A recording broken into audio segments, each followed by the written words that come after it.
Historical Evolution of India from the Complete Works of Swami Vivekananda, Volume 6. Om Tat Sat.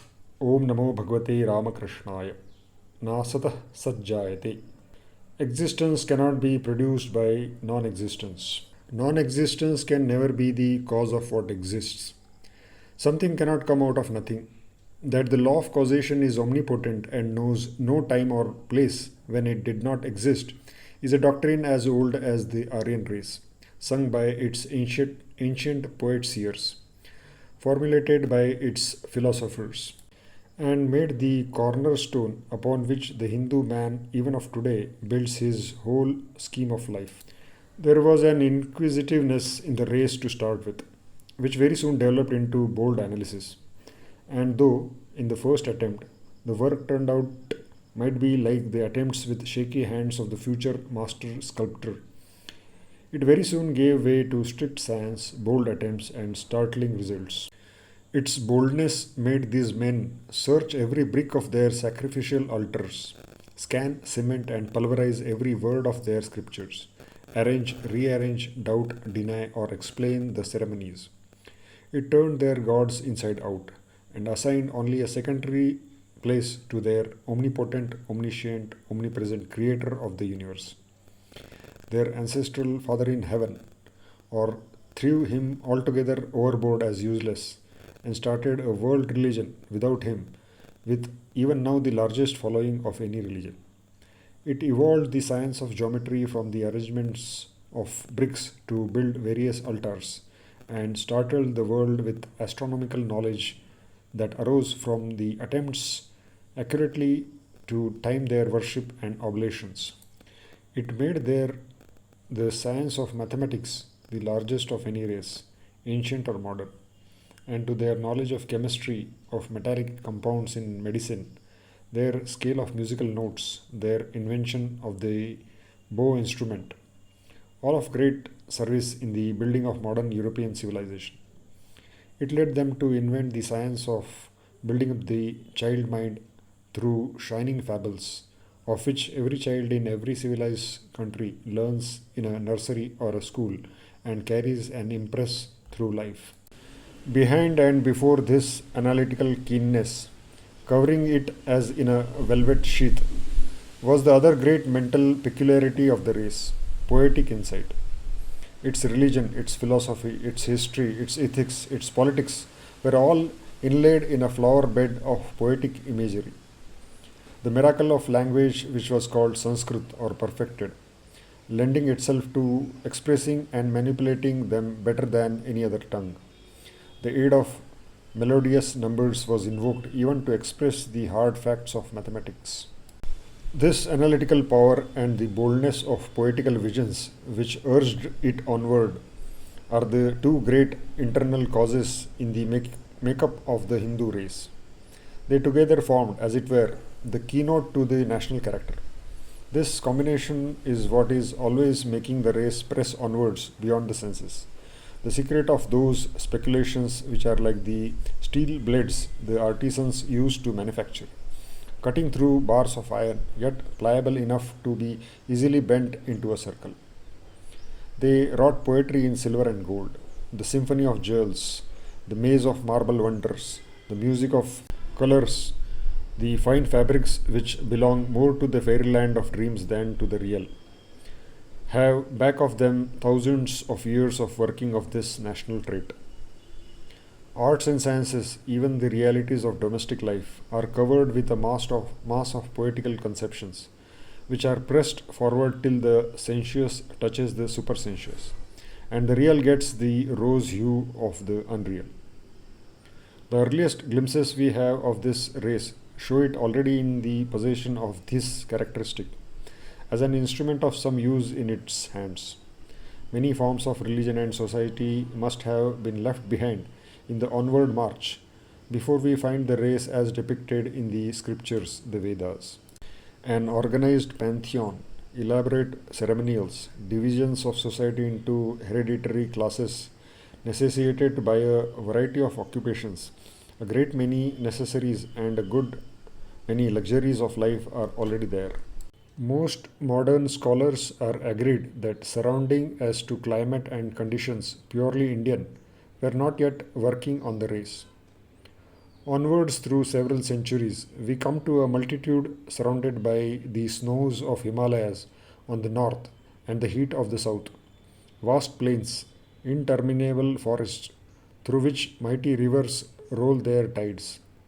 We catch a glimpse of different races, Dravidians, Tartars, and Aboriginals, pouring in their quota of blood, of speech, of manners, and religions. And at last, a great nation emerges to our view, still keeping the type of the Aryan, stronger, broader, and more organized by the assimilation. We find the central assimilative core giving its type and character to the whole mass, clinging on with great pride to its name of Aryan. And though willing to give other races the benefits of its civilization, it was by no means willing to admit them within the Aryan pale. The Indian climate again gave a higher direction to the genius of the race. In a land where nature was propitious and yielded easy victories, the national mind started to grapple with and conquer the higher problems of life in the field of thought. Naturally, the thinker, the priest, became the highest class in the Indian society, and not the man of sword. The priests, again, even at that dawn of history, put most of their energy in elaborating rituals. And when the nation began to find the load of ceremonies and lifeless rituals too heavy, came the first philosophical speculations, and the royal race was the first to break through the maze of killing rituals. On the other hand, the majority of priests, impelled by economical considerations, were bound to defend that form of religion which made their existence a necessity of society and assigned them the highest place in the scale of caste. On the other hand, the king caste, whose strong right hand guarded and guided the nation, and who now found itself as leading in the higher thoughts also, were loath to give up the first place to men who only knew how to conduct a ceremonial. There were then others, recruited from both the priests and king castes, who ridiculed equally the ritualists and philosophers, declared spiritualism as fraud and priestcraft, and upheld the attainment of material comforts as the highest goal of life. The people, tired of ceremonials and wondering at the philosophers, joined in masses the materialists. This was the beginning of that caste question and that triangular fight in India between ceremonials, philosophy, and materialism, which has come down unsolved to our own days. The first solution of the difficulty attempted was by applying the eclecticism which from the earliest days had taught the people to see in differences the same truth in various garbs. The great leader of this school, Krishna, himself of royal race, and his sermon, the Gita, have, after various vicissitudes brought about by the upheavals of the Jains, the Buddhists, and other sects, fairly established themselves as the prophet of India and the truest philosophy of life. Though the tension was toned down for the time, it did not satisfy the social wants which were among the causes. The claim of the king race to stand first in the scale of caste and the popular intolerance of priestly privilege. Krishna had opened the gates of spiritual knowledge and attainment to all, irrespective of sex or caste, but he left undisturbed the same problem on the social side. This again has come down to our own days. In spite of the gigantic struggle of the Buddhists, Vaishnavas, etc., to attain social equality for all, modern India admits spiritual equality of all souls, but strictly keeps the social difference. Thus, we find the struggle renewed all along the line in the 7th century before the Christian era and finally in the 6th, overwhelming the ancient order of things under Shakyamuni, the Buddha. In their reaction against the privileged priesthood, Buddhists swept off almost every bit of the old ritual of the Vedas, subordinated the gods of the Vedas to the position of servants to their own human saints, and declared the creator and supreme ruler as an invention of priestcraft and superstition. But the aim of Buddhism was a reform of the Vedic religion by standing against ceremonials requiring offerings of animals, against hereditary caste and exclusive priesthood, and against belief in permanent souls. It never attempted to destroy that religion or overturn the social order. It introduced a vigorous method by organizing a class of sannyasis into a strong monastic brotherhood and the Brahmavadinis into a body of nuns, by introducing images of saints in the place of altar fires. It is probable that the reformers had for centuries the majority of Indian people with them. The older forces were never entirely pacified, but they underwent a good deal of modification during the centuries of Buddhistic supremacy. In the ancient India, the centers of national life were always the intellectual and spiritual and not political. Of old as now, political and social power has been always subordinated to spiritual and intellectual. The outburst of national life was around colleges of sages and spiritual teachers. We thus find the Samitis of the Panchalas, of the Kashyas of Varanasi, the Maithilas standing out as great centers of spiritual culture and philosophy, even in the Upanishads. Again, these centers in turn became the focus of political ambition of the various divisions of the Aryans. The great epic Mahabharata tells us of the war of the Kurus and Panchalas for supremacy over the nation, in which they destroyed each other. The spiritual supremacy veered around and centered in the east among the Magadhas and Maithilas, and after the Kuru Panchala war, a sort of supremacy was obtained by the kings of Magadha. The Buddhist Reformation and its chief field of activity were also in the same eastern region. And when the Maurya kings, forced possibly by the bar sinister on their escutcheon, patronized and led the new movement, the new priest power joined hands with the political power of the empire of Patliputra. The popularity of Buddhism and its fresh vigor made the Maurya kings the greatest emperors that India ever had. The power of the Maurya sovereigns made Buddhism that worldwide religion that we see even today. The exclusiveness of the old form of Vedic religions debarred it from taking ready help from outside.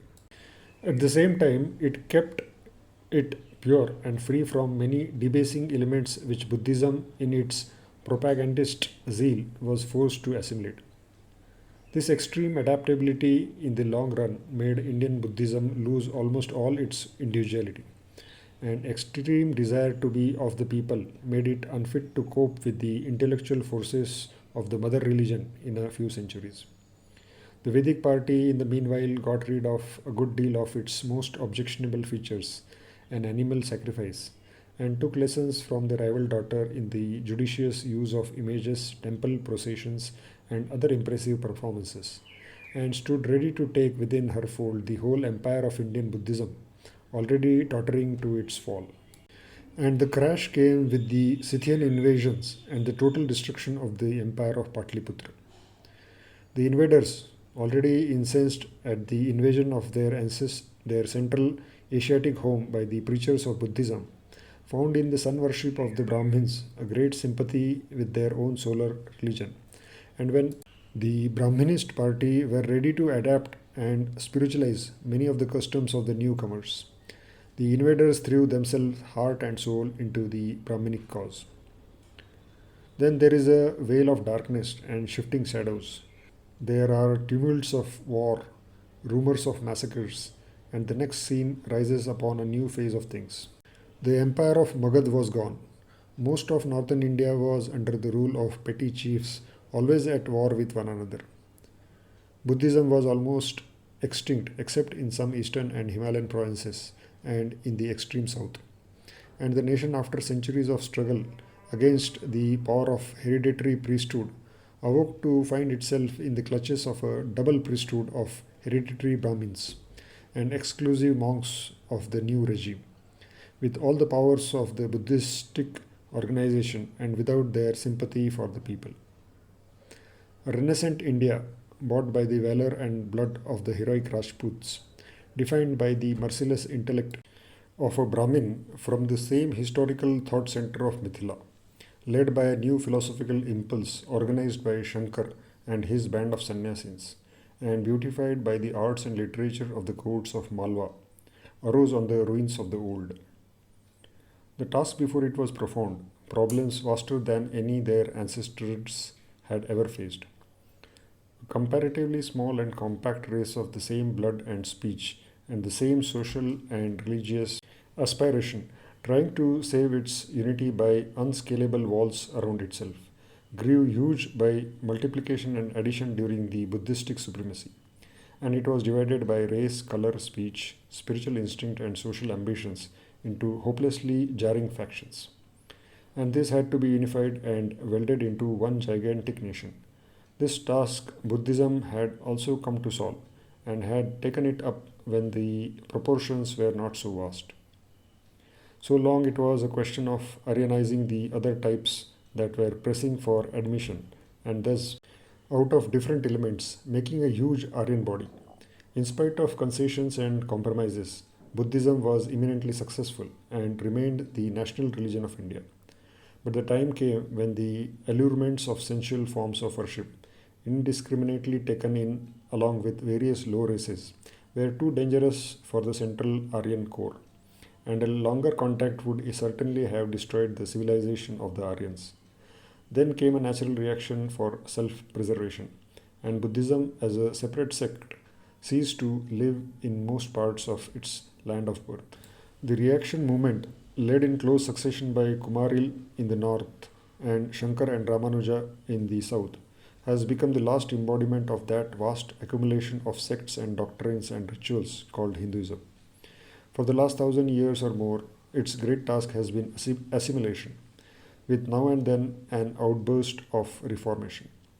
This reaction first wanted to revive the rituals of the Vedas, failing which it made the Upanishads or the philosophic portions of the Vedas its basis. It brought Vyasa's system of Mimamsa philosophy and Krishna's sermon, the Gita, to the forefront, and all succeeding movements have followed the same. The movement of Shankara forced its way through its high intellectuality, but it could be of little service to the masses because of its adherence to strict caste laws, very small scope for ordinary emotion, and making Sanskrit the only vehicle of communication. Ramanuja, on the other hand, with a most practical philosophy, a great appeal to the emotions, an entire denial of birthrights before spiritual attainments, and appeals through the popular tongue, completely succeeded in bringing the masses back to the Vedic religion. The northern reaction of ritualism was followed by the fitful glory of the Malwa Empire. With the destruction of that in a short time, northern India went to sleep, as it were, for a long period, to be rudely awakened by the thundering onrush of Mohammedan cavalry across the passes of Afghanistan. In the south, however, the spiritual upheaval of Shankara and Ramanuja was followed by the usual Indian sequence of united races and powerful empires. It was the home of refuge of Indian religion and civilization. When the northern India from sea to sea lay bound at the feet of Central Asiatic conquerors, the Mohammedan tried for centuries to subjugate the south, but can scarcely be said to have got even a strong foothold. And when the strong and united empire of the Mughals was very near completing its conquest, the hills and plateaus of the south poured in their bands of fighting peasant horsemen, determined to die for the religion which Ramdas preached and Tuka sang. And in a short time, the gigantic empire of the Mughals was only a name. The movements in northern India during the Mohammedan period are characterized by their uniform attempt to hold the masses back from joining the religion of the conquerors, which brought in its train social and spiritual equality for all. The friars of the orders founded by Ramananda, Kabir, Dadu, Chaitanya, or Nanak were all agreed in preaching the equality of man, however differing from each other in philosophy. Their energy was for the most part spent in checking the rapid conquest of Islam among the masses, and they had very little left to give birth to new thoughts and aspirations. Though evidently successful in their purpose of keeping the masses within the fold of the old religion and tempering the fanaticism of the Mohammedans, they were mere apologists struggling to obtain permission to live. One great prophet, however, arose in the north, Govind Singh, the last guru of the Sikhs, with a creative genius, and the result of his spiritual work was followed by the well known political organization of the Sikhs. We have seen throughout the history of India a spiritual upheaval is almost always succeeded by a political unity extending over more or less area of the continent, which in its turn helps to strengthen the spiritual aspiration that brings it to being. But the spiritual aspiration that preceded the rise of the Maratha or the Sikh Empire was entirely reactionary. We seek in vain to find in the court of Pune or Lahore even a ray of reflection of that intellectual glory which surrounded the courts of the Mughals, much less the brilliance of Malwa or Vijayanagar. It was intellectually the darkest period of Indian history, and both these meteoric empires, representing the upheaval of mass fanaticism and hating culture with all their hearts, lost all their motive power as soon as they had succeeded in destroying the rule of the hated Mohammedans. Then there came again a period of confusion, friends and foes, the Mughal Empire and its destroyers, and the till then peacefully foreign traders, French and English, all joined in a melee of fight. For more than half a century, there was nothing but war and pillage and destruction. And when the smoke and dust cleared, England was stalking victorious over the rest. There has been half a century of peace and law and order under the sway of Britain. Time alone will prove if it is the order of progress or not. There have been a few religious movements amongst the Indian people during the British rule, following the same line that was taken up by northern Indian sects during the sway of the Empire of Delhi. They are the voices of the dead or the dying, the feeble tones of a terrorized people, pleading for permission to live. They are ever eager to adjust their spiritual and social surroundings according to the tastes of the conquerors, if they are only left the right to live, especially the sects under the English domination, in which social differences with the conquering race are more glaring than the spiritual. The Hindu sects of the century seem to have set one ideal of truth before them, the approval of their English masters. No wonder that these sects have mushroom lives to live. The vast body of the Indian people religiously hold aloof from them, and the only popular recognition they get is the jubilation of the people when they die. But possibly for some time yet it cannot be otherwise. Thanks for watching. Om Arunachala Shiva. Om Tat Sat.